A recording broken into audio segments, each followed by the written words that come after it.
কুরবানি যে আমরা করি, গরু ছাগল কুরবানি দেই, আমরা তো ফিলিংসই বুঝি না যে আসলে আমরা কি করতেছি, কেন করছি, কার স্মৃতিতে করছি, না করলে কি হতো। কারণ এখানে সবচেয়ে বড় কথা ছিল নিজের জীবন কুরবানি করা, নিজের জীবনটা কুরবানি করা। নিজের জীবন না আছে, আল্লাহ আমার কাছে একটা খাসি চেয়েছেন, একটা গরু চেয়েছেন, একটা বাহিমাতুল আনআম চেয়েছেন। এখানে তো আমার নিজের জীবনটাই দেওয়ার কথা ছিল। ওটা না নিয়ে আল্লাহ পাক বলেছেন যে বাহিমাতুল আনআম একটা দিলেই হবে, তোমার কাছে ওটার গোশতও চাই না, চামড়াও চাই না, কিছুই চাই না, তাকওয়াটুকু চাই। তাতেই এত কথা। এটা দামি বা কত? 10-15 হাজার, একটা গরু 50,000, 60,000, 1 লাখ টাকা। 1 লাখ টাকাকে আপনি সন্তানের মূল্য দিয়ে হিসাব করতে পারবেন? তো এখানে মূল জিনিসটাই হচ্ছে আল্লাহ পাকের হুকুম। আল্লাহ পাকের হুকুমই সবচেয়ে বড় কথা। এখানে নেকিটা বড় কথা না, বড় কথাটা কি? আল্লাহর হুকুম। আল্লাহ পাকের হুকুমের পিছনে কি নেকি আছে এটা আমি সংখ্যা দিয়ে কাউন্ট করতে পারবো না। আল্লাহ পাক হুকুম দিয়েছেন মানে সেখানে ইনফিনিটিভ নেকি আছে। যারা বিবাহ করেন নাই এখনো, দিনদার মেয়ে ছাড়া বিয়ে করতে যায় না। যে মেয়ের মধ্যে দিনদারিতা আছে, নামাজ কালাম ঠিক মতো করে, পর্দা ঠিক মতো করে, ইসলামের প্রতি মহব্বত আছে, ঠিক আছে, এই ধরনের মেয়েকে বিয়ে করেন, ইনশাল্লাহ সুখী হবে। যদি অন্য কিছু সার্চ করেন, দিনদারিতা থাকার পরে যদি আপনার মধ্যে সৌন্দর্য থাকে, বংশ ভালো হয়, অর্থ সম্পদ হয়, আলহামদুলিল্লাহ, কোনো সমস্যা নেই। কিন্তু দিনদারিতা টপ প্রায়োরিটি পাবে। দেখা শর্ট, কেউ কাউকে বিশ্বাস করতে পারে না।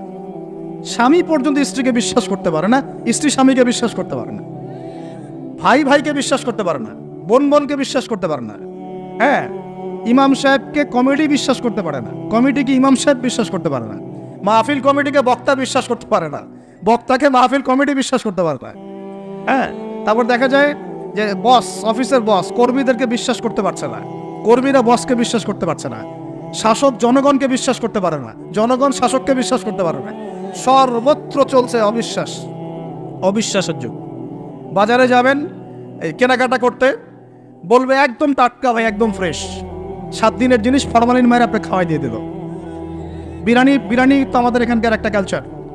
বিরিয়ানির যেতে যাবেন, গরু বলে যে কত কুকুর শিয়াল খাওয়াই দিচ্ছে আল্লাহ ভালো জান, তাই না? গরু খাসি বলে কুকুর শিয়াল খাওয়াই দিচ্ছে, একদম তাজা দেশি মুরগি বলে মরা মুরগি খাওয়াই দিচ্ছে।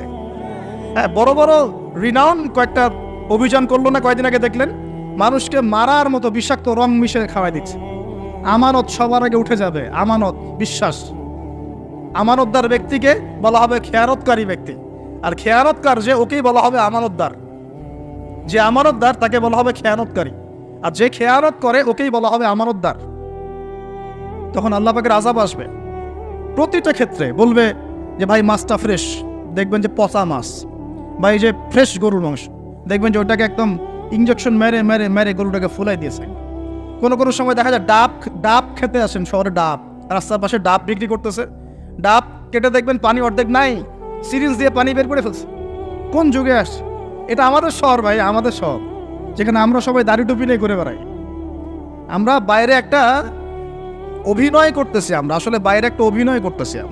আমরা মনে হয় নিজের সাথেই অভিনয় করছি, আমরা এখন মনে হয় নিজেদের সাথেই নিজের অভিনয় করছি। বাইরে গিয়েছি স্ত্রী শপিং করতে, এদিকে বয়ফ্রেন্ডের সাথে ডেটিং করে বাসায় এসে